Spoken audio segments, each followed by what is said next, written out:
Se nos, se nos apagó la batería. Pensamos que íbamos a llegar al tiempo, pero nos fue insuficiente la batería. Vamos a retomar nuevamente lo que estábamos desarrollando.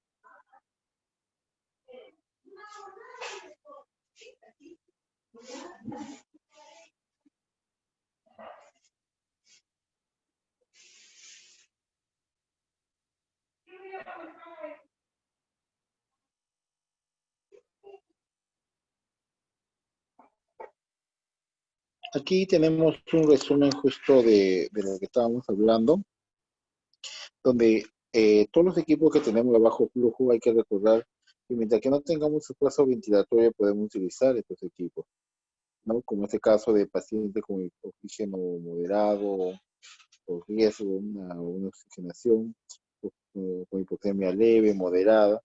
Mientras tanto, de alto flujo, sí necesitamos cuando tenemos pacientes con hipoxemia, hipercapnia, ¿no? O sea, disminución de oxigenación, donde encontramos la presión arterial de oxígeno menor de 60, y paralelo a eso tenemos el aumento del CO2 que supere los 50.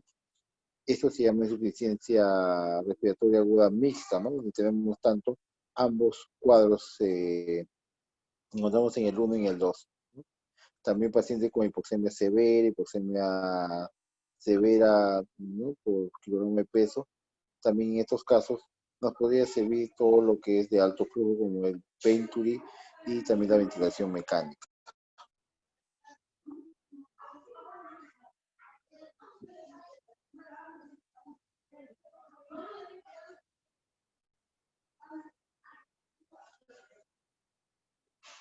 Lo que sí, justamente en ese tiempo también hubo inicialmente la idea, si era bueno nebulizar, que también es parte de la oxigenoterapia, pero resulta que justamente la nebulización para el tiempo de COVID fue un poco retirado, más no el uso de los aerosoles.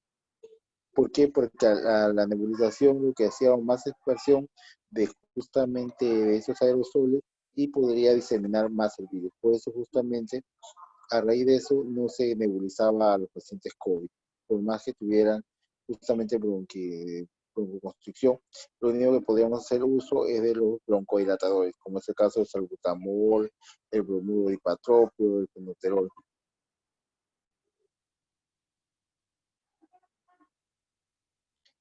Lo otro que tenemos que tener en cuenta es que hay algunos problemas justamente a raíz de la oxigenoterapia. No todo es bueno, no todo es tampoco factible. Justo como decía, esto no debemos de exagerar en tanto en volumen de oxígeno. ¿Cuáles son los posibles efectos no deseados que pueden encontrarse justamente a raíz del uso de la oxigenoterapia o del oxígeno también con diferentes aditamentos? Uno de ellos es la depresión del control central, o sea, incluso el mismo hecho de pasar cantidad de oxígeno al paciente puede hacer que haga una depresión del flujo respiratorio. Así como cuando hay mucha exageración, podría producir este efecto. Además, también, ¿qué sucede? Que puede producir vasodilatación pulmonar y justamente hay alteración de este sistema, lo que es BQ, ¿no? Del famoso Shang o Shun. Además, también podría conllevar que el paciente comience a hacer retención del CO2, o sea, producir una hipercapnia. En algunos casos, por el aumento de estas presiones de oxígeno, puede producir en ciertas partes del lóbulo pulmonar atelectasia de reabsorción que se conoce, ¿no? Igual también por la secuencia y la cantidad puede producir una traqueobronquitis aguda al paciente, justamente por el reflejo del mismo hecho del procedimiento, ¿no? Puede producir daño alveolar difuso, podría conllevar incluso al paciente un síndrome de estrés respiratorio agudo o producir una displasia broncopulmonar. O sea, todas estas consecuencias son efectos no deseados de la oxigenoterapia. Justamente lo que les hablaba del pulsoxímetro nos ha ayudado mucho en el manejo temprano de la identificación. Pero ¿cuál era el problema en tiempo de COVID cuando hemos pasado y lo que hemos estado directamente relacionado en las áreas de emergencia? Es que sabíamos que el paciente necesitaba oxígeno, pero por la alta demanda de pacientes, muchas veces no teníamos suficientes aditamentos para poder brindar el oxígeno a los pacientes. Es tan fácil el uso de estos pulsoxímetros, el personal de salud es muy habituado ya al uso de eso, pero para el personal o las personas de casa de día a día y querían identificar también se hizo mucho más fácil, porque solamente es colocar, presionar el botón y esperar en cuestión de 5 segundos que salga la sense, tanto lo que era la frecuencia cardíaca como la saturación. A su vez también podríamos encontrar en algunos casos una compensación, por ejemplo, paciente comenzaba a saturar y paralelo a eso comenzaba a aumentar su frecuencia cardíaca, ¿no? Es un efecto de compensación propio que podemos encontrar en estos equipos y justo en estos cuadros. A raíz del COVID se ha hecho habitual que muchas personas actualmente tienen una... Ahora, pero hay una pregunta grande y lo que también nos ha servido mucho en este tiempo es saber, ya, yo tengo mi balón de oxígeno, voy a utilizar cánula, voy a utilizar reservorio, pero ¿cuánto tiempo me va a durar? Por ejemplo, ¿no? Entonces, sí, está bien, mi paciente puede tener su baloncito 500 PSI, 1000 PSI, 2000 PSI de presión, pero también hay que recordar que cada uno de ellos tiene una capacidad y cada uno de estos baloncitos tiene una capacidad y están denominados. Por ejemplo, el D tiene 360 litros, el E carga 625 litros, el M carga 3000 litros, ¿no? Entonces, por ejemplo, acá unas precauciones que debemos tener en cuenta en el uso del balón grandes, por ejemplo, mantener posición vertical. Nunca el balón de oxígeno debe ser transportado echado, siempre debe ser parado. ¿Por qué?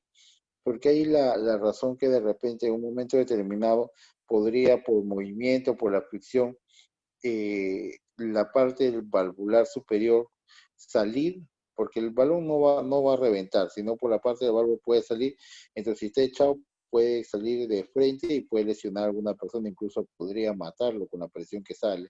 Entonces, para eso se utiliza, y ustedes habrán visto las diferentes empresas e instituciones que llevan estos balones, lo llevan parado porque si en la situación que no se espera, pero sucediera la salida de la presión, la válvula va a salir hacia la parte superior, ¿no? Y no habría riesgo de que pueda lesionar a alguien con facilidad. Igual también el almacenaje de estos equipos debe ser en una zona fresca, seca. Además, el cilindro debe asegurarse pues, en el borde de una ambulancia, porque si vamos a transportar una ambulancia, debe estar sujeta. Los balones de oxígeno no deben estar corriendo, no deben estar solamente agarrados por el personal, debe tener una sujeción especial para que evite que se pueda caer, se pueda movilizar. Igual también cuando se va a transportar de un lado a otro, de preferencia debería utilizarse un coche especial, pero si no, deberíamos solamente girar, de ese modo aseguramos que no vaya a producirse alguna otra situación, esperar lo que esperamos, ¿no? Otra precaución es evitar que estemos cerca al fuego, humo, o cualquier producto que pueda producir algún efecto de electricidad que podría producir que el tanque podría incluso reventar, ¿no? Ahora, si yo de repente quiero saber cuánto es lo que va a durar mi balón, que es lo que muchas personas nos preguntaban y que justamente querían saber cuando utilizaba, incluso nosotros también para poder sacar el tiempo de uso del balón, utilizamos esta fórmula. Presión menos 200 PSI, que es una constante, por la capacidad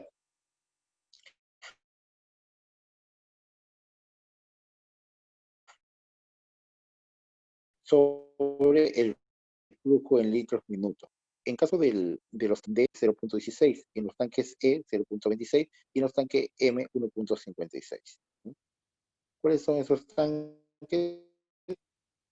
Acá también tenemos otras constantes. ¿Sí? Esos son los tanques. Por ejemplo, tenemos los MM, los M60E,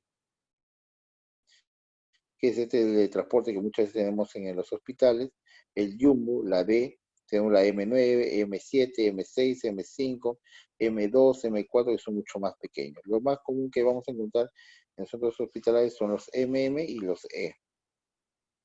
Si yo veo, por ejemplo, el E, su constante es 0.28 y el M es 1.56.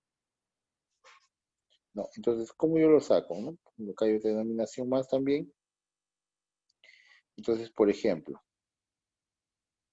yo tengo acá un tanque de tipo E, que es de los de 1.5, que manejamos para transporte de los pacientes. ¿Ya? Entonces, que tiene una presión de 1.1200 psi de presión. Y vamos a administrar a una persona a 10 litros por minuto. Te agarro un reservorio y le voy a colocar solamente 10 litros, no a 15, no a 10 litros. Entonces quiero saber mi balón de oxígeno de 1.5 que tiene en mi manómetro, veo que tiene 1200 psi, ojo que esta es la presión del balón, ¿sí? Y yo estoy administrando a 10 litros. ¿Cuánto tiempo me va a durar ese baloncito? Entonces saco 1200 psi, lo que tiene mi balón, menos la constante 200 por su constante de este tipo de balones, que es 0.28, sobre la cantidad de litros que estoy pasando, sería 10 litros por minuto. Entonces yo voy a multiplicar. Primero resto 1200 menos 200, 1000 por 0.28 sobre 10. Entonces, si multiplico esto, me sale 280 sobre 10. Litro, litro, me va a quedar minutos, elimino 0, 0. Quiere decir que un balón de 1.5, que es tipo E, que tiene una presión de 1200 psi, colocado en una máscara de reservorio solamente a 10 litros, me va a durar por 28 minutos. Y en ese tiempo se me va a terminar, ¿no? Es una forma bien fácil de poder yo determinar rápidamente los balones de oxígeno, cuánto tiempo me va a durar, ¿no? Entonces, no nos olvidemos que este 1200 es la capacidad que yo voy a ubicar o voy a ver en el manómetro de mi paciente. Este 200 es una constante que ya está en la fórmula. Este 0.28 es lo que ya está cada uno de los tipos de balones, tiene esta constante de litros, ¿no? Como el tipo E, 0.28 tiene. Pues si yo sacara, por ejemplo, un balón grande de 10 litros que denominamos, que es un tipo M, mi constante sería 1.56.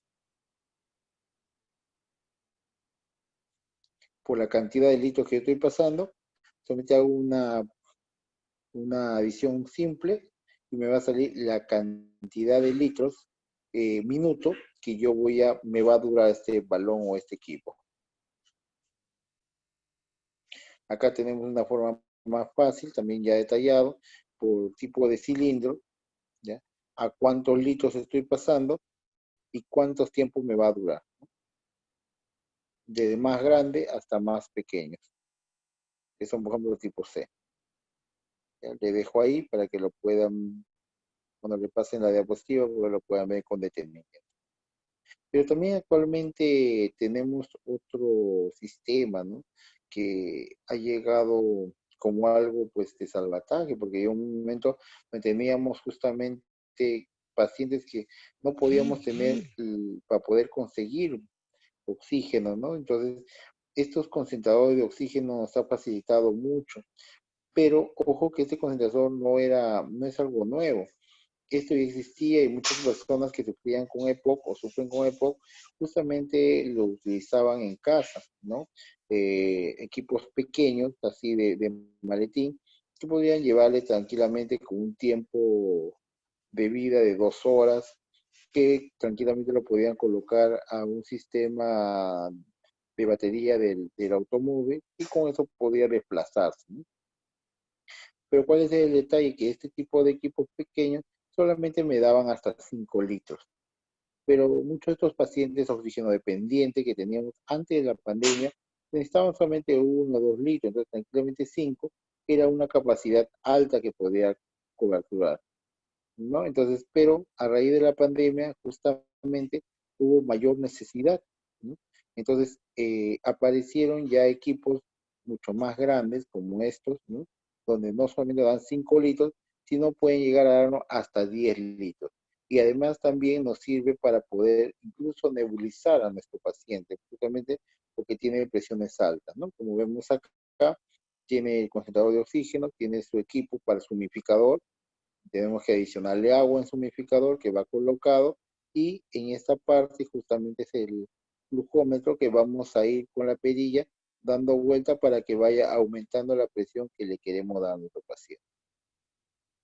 Incluso hay algunos concentradores de oxígeno, incluso que han venido con 2 salidas al mismo tiempo, como para hacer uso para 2 personas, ¿no? Al mismo tiempo. Entonces, si vemos la forma de uso de esos concentradores, que son bien fácil, ¿no? Ubicamos concentrador, colocamos a nuestro paciente, lo prendemos y automáticamente vamos a tener oxígeno continuo puesto a un punto de electricidad. Ahora, lo que sí hay que recordar justamente porque teníamos un problema con los balones era que llegó un momento y se acababa. Y ese momento las familiares se ponían en apuro porque tenía que correr, ¿no? Entonces con esos concentradores justamente se ha evitado esas situaciones. Lo que sí al inicio fue muy caro, actualmente ya están mucho más cómodos, ya es más asequible también a las personas, pero en un momento inicial sí fueron demasiado caros y escasos sobre todo. Pero nos dieron una alternativa, ¿no? La ventaja era que estas no se recargaban, mientras que los balones convencionales teníamos que ir recargando cada cierto tiempo, ¿no? Pero al final de cuentas los dos tienen la misma funcionalidad, ¿no? Con un sistema de humidificación vamos a dar concentración a lo que nuestro paciente lo necesita. Pero también en ese tiempo de la pandemia nos ha aparecido otro equipo que es la oxigenoterapia de alto flujo, ya no solamente de bajo, ya no solamente cánula binasal, sino acá en estas de alto flujo apareció las famosas cánulas de alto flujo, ¿no? Donde eran sistemas de terapia que nos ayudaban no solamente a dar PO2 o concentración de oxígeno más de lo habitual, sino que también nos daban una presión adicional el cual hacía que el oxígeno entre con más fuerza que utilizarlo pues, de un punto de oxígeno habitual, ¿no? Y eso ha ayudado mucho a salvaguardar justamente la salud de las personas. Esto se pone pues acá con un humidificador, con un equipo especial, tiene su sistema de cánula de alto flujo y lo que sí hay que tener en cuenta que este equipo pues nos da pues hasta una limitación de oxígeno, ¿no? Tampoco no era que nos iba a dar pues 100%, llegaba hasta un 80%, pero que al paciente le podía facilitar mucho.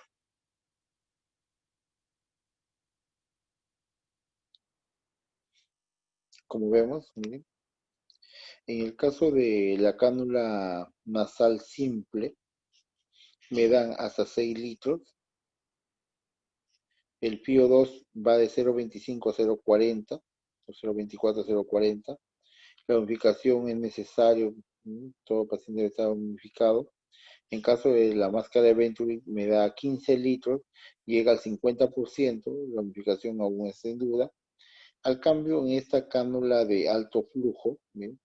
El, el flujo que me da llega hasta 60 litros.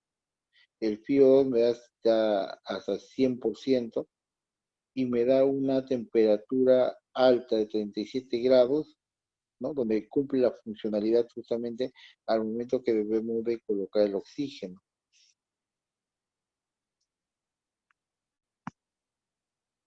Entonces, no solamente me daba, pues, como la cánula 6, Venturi es 15, incluso el reservorio también es 15, pero esta cánula de flujo me da 60 litros al mismo tiempo, ¿no? Con un 100%. Entonces, eso facilitaba mucho. Incluso podía yo colocarlo también con un adaptador a una traqueostomía. Si mi paciente de repente había salido de ventilación y justo necesitábamos adicionar estas cánulas de alto flujo, me facilitaba mucho.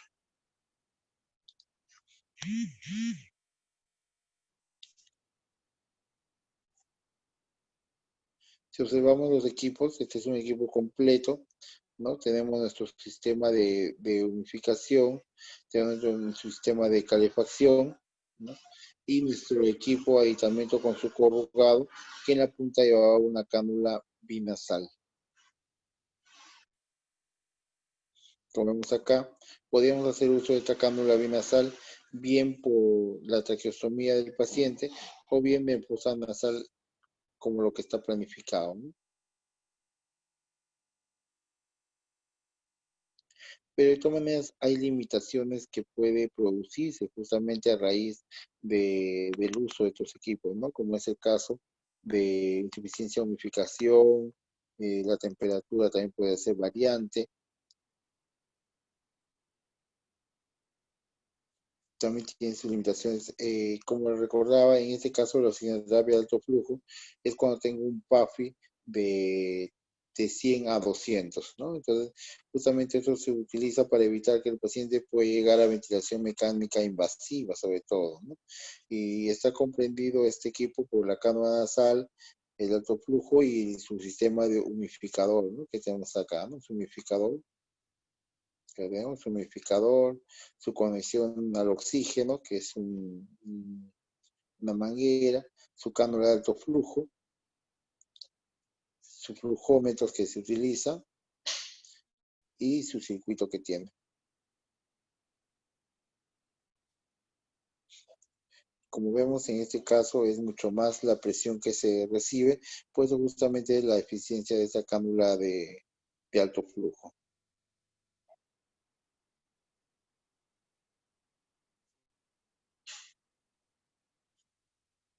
Que también hay un comparativo justamente, como vemos, en el caso de la cánula nasal de alto flujo, miden la presión que puede producir, mientras que tenemos acá una máscara facial, que es muy poco lo que puede ayudar a expandir los pulmones, ¿no? Que es la parte rosada.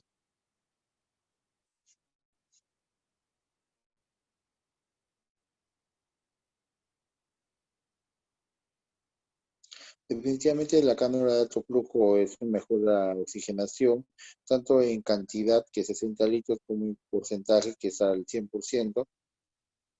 También a su vez proporciona una modesta cantidad de presión, ¿no? Presión soporte, presión positiva, pues eso es lo que facilita que el oxígeno pueda entrar de una forma adecuada, como vemos acá. Tiene mejor confort, mejor oxigenación, mejor humidificación.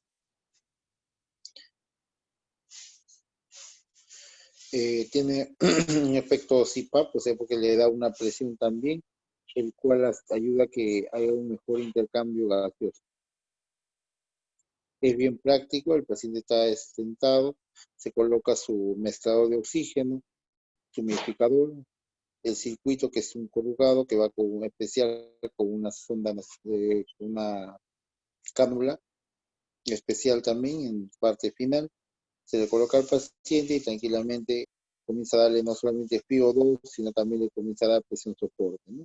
Parecido al modo CPAP de la ventilación mecánica.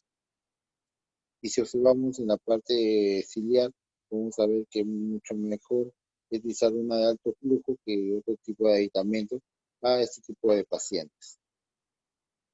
Entonces, dentro de la conclusión que podríamos llevar o llegar justamente con el uso de estos equipos de oxigenoterapia, es que permite la entrega de oxígeno de manera más eficiente, con menos arrastre y mezcla de aire ambiental, ¿no? En caso de la cánula de alto flujo. provee una humedad, temperatura ideal, justamente porque acá sí puedo medir la temperatura, le doy 37 grados, porque hay que recordar que cuando yo le pongo oxígeno, puede darle al 15, puedo darle al 10, al 50% por concentraciones, pero ¿cuál es el otro detalle? Que no puedo controlar la temperatura, entonces le doy la concentración, pero no de darle la temperatura adecuada, que es 37 grados, lo que ayuda a hacer intercambio gaseoso, pero también estimula que la mucosidad respiratoria comienza a exacerbarse y comienza a presentar aumento de secreciones en el paciente también. Entonces, lo importante de todo esto es que gracias a la oxigenoterapia puedo hacer revertir la hipoxemia, puedo mejorar el estado de bienestar del paciente, puedo darle sostenimiento porque el paciente, pues, mientras que puede ir su cuerpo, su sistema inmunológico, los antibióticos, y revertiendo la transgresión de los diferentes microorganismos, como en este caso del coronavirus.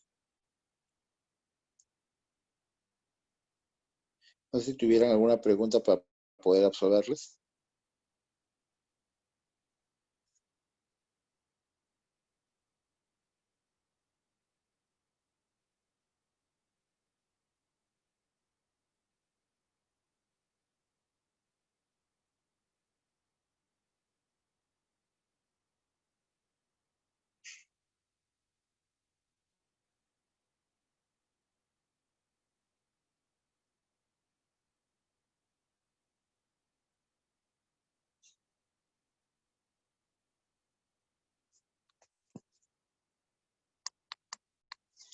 ¿Tuvieran alguna pregunta?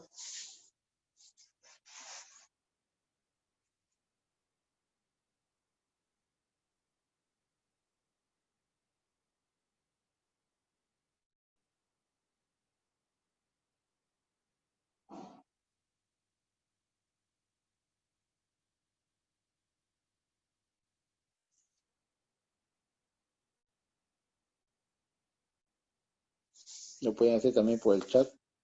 De repente voy a absolverlos.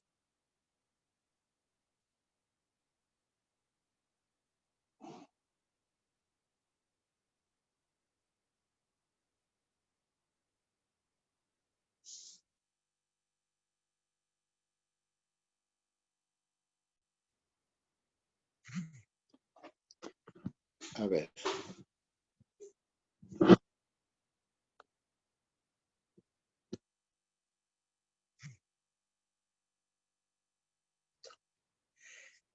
dice,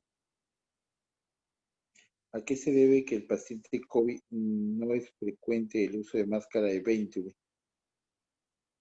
Bueno, como le decía, en el caso del paciente con COVID hemos podido observar la clínica del paciente es que podemos encontrar algunos que identificamos que está desaturando, pero incluso a veces no hay esfuerzo ventilatorio.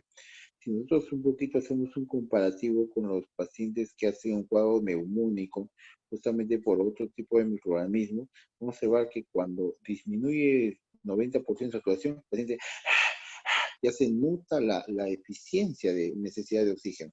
Pero hemos podido observar incluso en estos pacientes con COVID que, que no es así.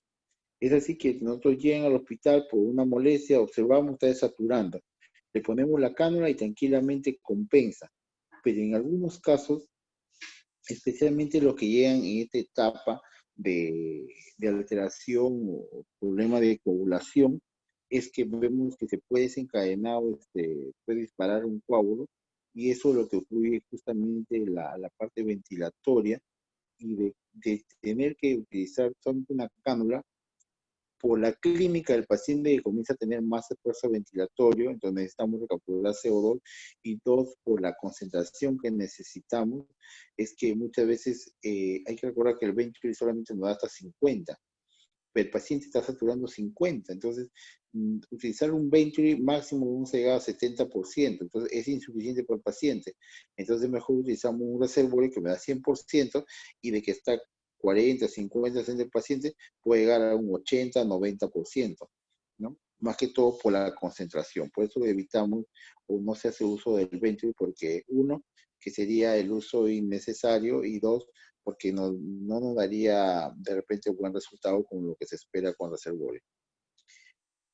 Una mascarilla de reservorio, una mascarilla de reservorio mínimo, ¿cuántos días se puede usar?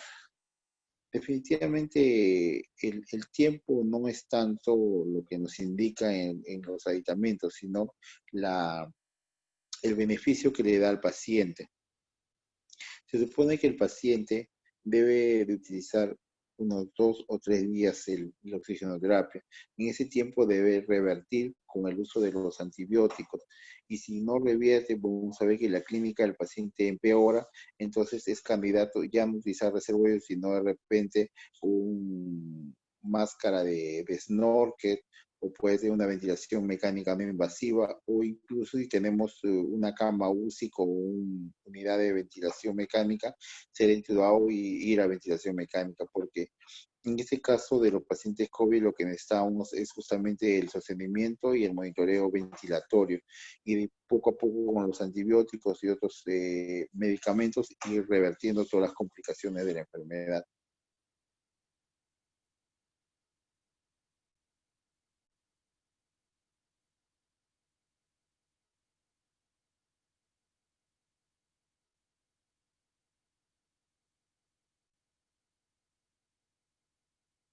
Acá me pregunta cuál es la fórmula para calcular cuánto de oxígeno recibió un paciente. Si bien es cierto, sí existen fórmulas, pero en términos generales, la forma como yo voy a ir dándole al paciente es en base a la oximetría de pulso, ¿no? Pulso oxímetro. Con eso yo voy a ir viendo cuándo voy a ir bajando, cuándo voy a ir subiendo. En este caso de paciente con COVID, es un paciente que puede fluctuar de un momento a otro, entonces la fórmula que habitualmente se podría utilizar no ingresa en esta característica al paciente, ¿no? Lo que sí podríamos hacer uso de repente de la saturación venosa para poder determinar si mi paciente está aprovechando o no el oxígeno que estoy administrando, ¿no? Recordando que la saturación venosa es de 40-60%. Si me da una concentración de saturación venosa menos de 40, que dice que el oxígeno que yo le estoy pasando no lo estoy aprovechando. Un paciente con COVID con ayuda de oxígeno, ¿hasta cuánto es lo normal de saturación?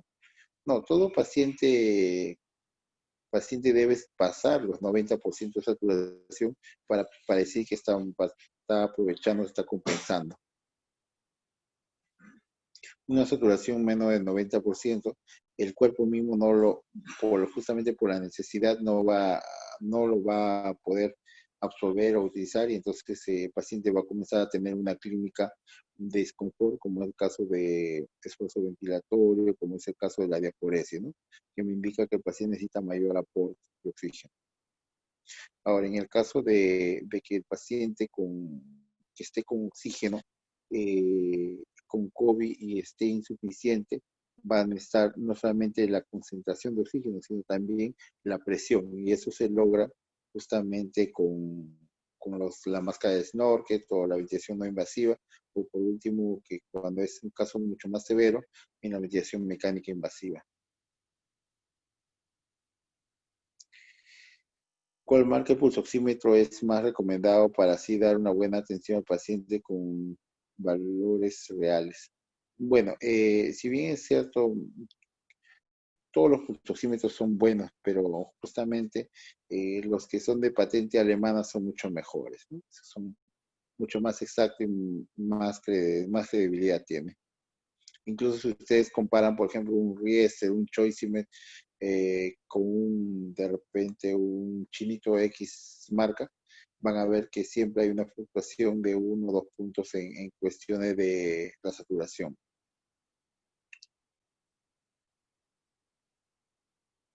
Bueno, el paciente quien presentó como complicación una fístula traqueoesofágica, producto de la intubación prolongada, se realiza traqueostomía. ¿Cuánto tiempo aproximado tendrá el tubo extra largo? Y aproximadamente la FTE, ¿cuál a los 4 centímetros? ¿En qué momento se puede reparar? Considerar que aún el paciente presenta desnutrición moderada. Ya, acá hay que tener en cuenta varias cosas. El paciente que está entubado debe de movilizarse el tubo. Uno. Dos, deberíamos haber medido la presión del capo neumotaponiento, recordando que justamente la mucosa respiratoria justamente tiene una presión de que va de 18 a 22 milímetros de mercurio. Entonces, todas esas situaciones y también en un momento determinado la transgresión que había por el aumento de PIB en forma exacerbada y que podríamos al paciente, la presión soporte que le poníamos para tratar de compensar, todo eso ha conllevado que hay algunas complicaciones propias de la intubación prolongada por estos criterios que le he mencionado. Ahora, en cuanto a la traqueostomía, va a depender mucho el reflejo que tenga el paciente. Justamente estos pacientes que han entrado por COVID y han terminado traqueostomía son pues pacientes que deben de ser cerrados su traqueostomía incluso antes de salir de alta. Y en el caso de que esté con tensión cardiológica, sí es una complicación porque el paciente, pues no, hay una demora en lo que es el cierre de las heridas, pero comúnmente se tiene que hacer el cierre antes de salir, siempre y cuando el paciente esté con grado 15, el paciente haya recuperado el sensorio, haya mejorado el reflejo de oxígeno, haya mejorado los parámetros gasométricos, debería salir del tubo, debería salir de la ventilación y se debe hacer la reparación rápida de la traqueostomía. Pero si tenemos alteración ventilatoria, no tiene buen reflejo de oxígeno, hay trastorno sensorio, probablemente se tenga que quedar con la traqueostomía hasta que mejore eso o tal vez hasta de por vida.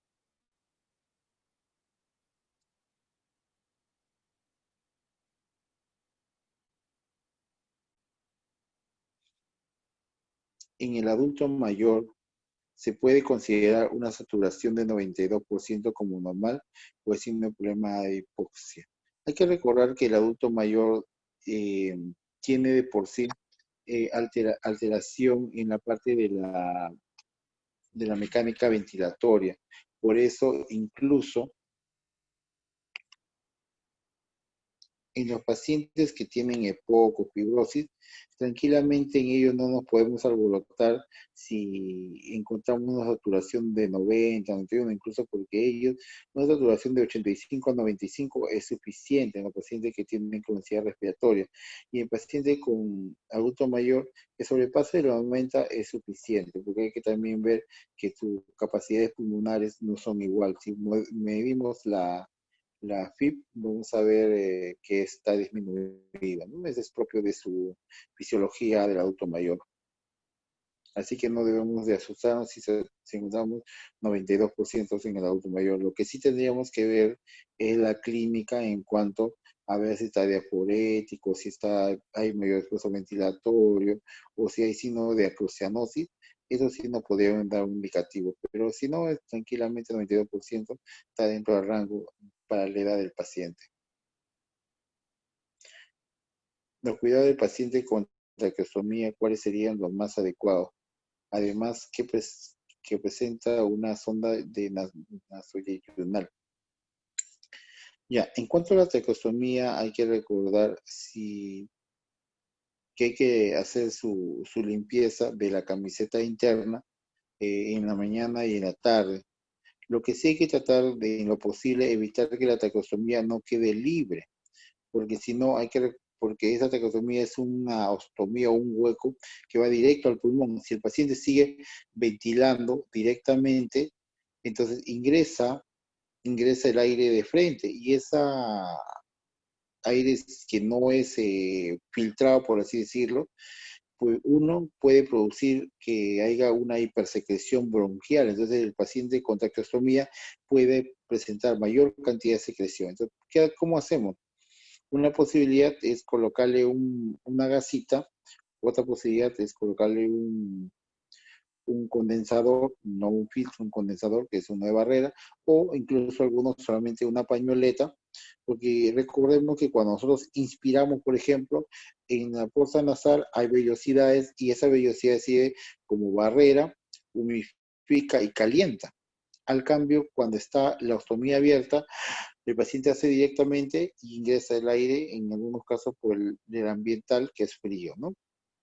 Entonces, en caso de traqueostomía, protejamos el ostoma.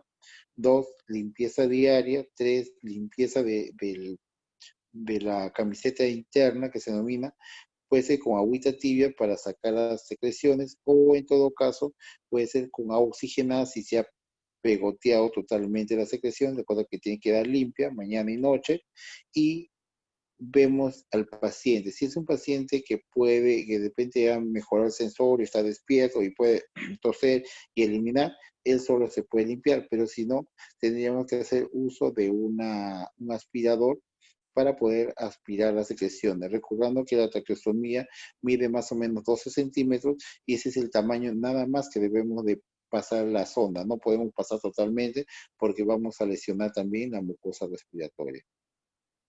Ahora, en cuanto al paciente que está con una sonda nasoyeyunal, mm, mm, no había tanto problema porque la zona nasoyunal, lo que se hace es, de repente había una transgresión a nivel del estómago, eh, porque si no tendría que ser solamente una sonda nasogástrica, o de repente tiene otra complicación. El paciente pues solo han puesto nasoyeyunal, ¿no? Que las zonas nasoyeyunal son más o menos 20 centímetros de profundidad más que la zona nasogástrica normal. Y también los compuestos que se le va a colocar acá no es igual como una sonda, como los alimentos que se coloca en la parte gástrica, ¿no? En la zona nasoyeyunal hay que tener mucho cuidado en cuanto a los volúmenes, más que todo.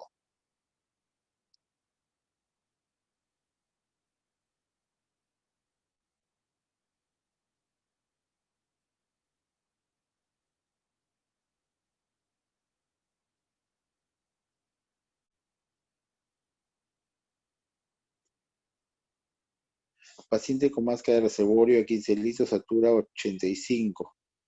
Es recomendable colocar cánula binasal a 8 litros. Usar ambos es recomendable. A ver, me dice acá, paciente con máscara de reservorio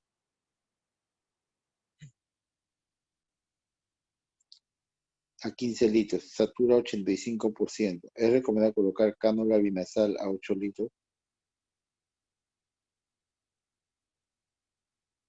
A ver, en el caso de la máscara de reservorio, a 15 litros me está dando 100%.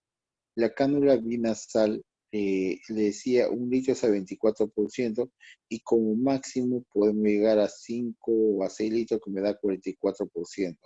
Entonces, si yo tengo un paciente que está con una máscara de cebolla de 15 litros y está saturando 85, si yo le pongo una cánula, si le ponga a 6 a 8 litros, definitivamente el paciente va a comenzar a desaturar, va a salir menos de 85, ¿no? Entonces eso no sería factible y tampoco no favorecería la recuperación del paciente. En todo caso, si el paciente no mejorara con esa máscara de cebolla de 15 litros, lo que necesitaríamos es colocar algún aditamento que le dé presión, aparte de concentración de oxígeno. Si no, en el transcurso de las horas se puede agotar y puede ser paro respiratorio incluso. ¿Cuándo sé que un paciente debe entrar a un ventilador mecánico? ¿Cuál es el tiempo adecuado? Ya. Todo, justamente temprano inicialmente en la ponencia les había hablado de los criterios de Berlín.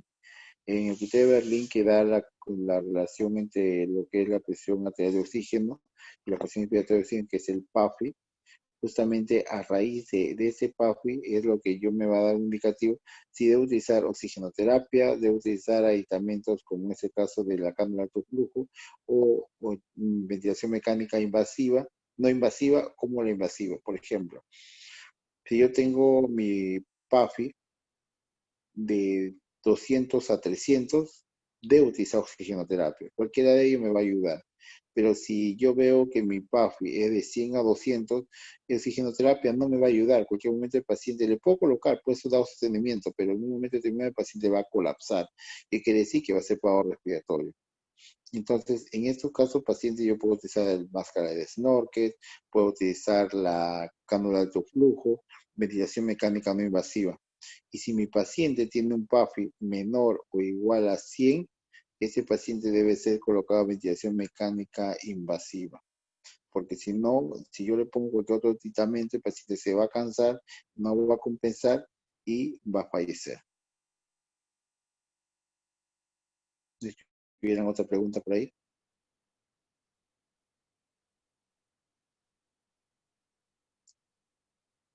Hay que recordar que el oxígeno es un elemento muy importante. Sin oxígeno definitivamente nadie puede vivir. Entonces, en este tiempo de COVID ha sido pues definitivamente todo el mundo se ha dado cuenta que la importancia del oxígeno, muchas veces antes hablábamos de importancia de los árboles, del oxígeno, y muchas veces la gente se reía y no lo veía la importancia, hasta que hemos visto cantidad de gente que ha fallecido justamente a raíz de la falta de oxígeno. ¿No? Entonces, eso ha servido mucho para darnos cuenta de la importancia que es el oxígeno y las diferentes formas de poder conservarlos, una buena calidad de oxígeno que debemos tener. Además, también nos hemos dado cuenta que el oxígeno pues es tan valioso como cualquier otro producto que podamos necesitar, sobre todo porque es la diferencia entre la vida y la muerte, ¿no? ¿No tuvieran alguna otra duda?